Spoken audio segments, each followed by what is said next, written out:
Good morning សម្រាប់ថ្ងៃទី2ឥឡូវនេះម៉ោង6កន្លះហើយខ្ញុំបានរៀបចំខ្លួនរួចរាល់ព្រឹកនេះយើងទៅភ្នំដាចា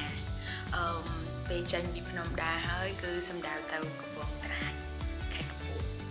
ចាចាំមើលទស្សនវិជ្ជាទាំងអស់គ្នា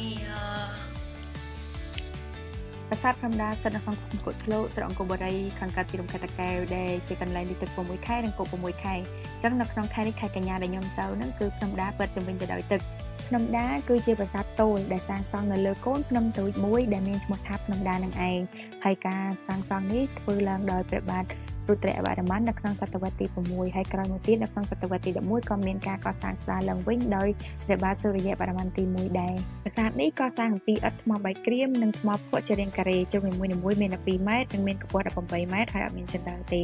មានទ្វារ3ជាទ្វារបញ្ឆោតនិងទ្វារ1ជាទ្វារពិតនៅជញ្ជាំងខាងជើងហើយជញ្ជាំងរបស់ប្រាសាទនេះក្រាស់ខុសប្លែកពីប្រាសាទនានានៅក្នុងប្រាសាទមានតម្កល់លិង្គព្រះឥសូរដែលជាសញ្ញាបញ្ជាក់ថាប្រាសាទនេះគឺធ្វើឡើងដើម្បីឧទ្ទិសដល់ព្រហ្មញ្ញសាសនាក្នុងឯកសារបានបង្ហាញថាប្រាសាទនេះបានសាងសង់ស្ដារឡើងវិញនៅក្នុងសតវត្សទី11ដោយសារតែសសរពេជ្រហើយនឹងផ្តែរនឹងមានរចនាបថប្រហាក់ប្រហែលគ្នាទៅនឹងរចនាបថឃ្លាំងដោយឡែកសសរពេជ្រហើយនឹងផ្តែរនឹងគឺត្រូវយកទៅរក្សាទុកនៅសារមន្ទីរអង្គរបូរីតាំងពីឆ្នាំ99ខ្ញុំសប្បាយចិត្តខ្លាំងមែនទែនដែលបានមកដល់ភ្នំដាយរួមសម័យតាំងពីយូរហើយថានឹងមកលេងនៅប្រាសាទភ្នំដានេះដល់ពេលមកដល់មែនទែនចឹងសប្បាយចិត្តខ្លាំងឥឡូវយើងចុះទៅក្រោមវិញតម្រឿននៅតាមលាអាងនៅខាងក្រោមតាមចកេះភ្នំលាអាងគេមាន5តែដឹងថាមាននៅកន្លែងណាខ្លះទេដែលយើងដល់ក្រោមដល់ការពិតរួមភ្នំទាំងអស់នេះគឺជាការលុងភ្នំចូលដោយដៃដែលពាក្យបច្ចេកទេសយើងហៅថាប្រាសាទដុលដែលប្រាសាទដុលហ្នឹងគឺជាការចោះ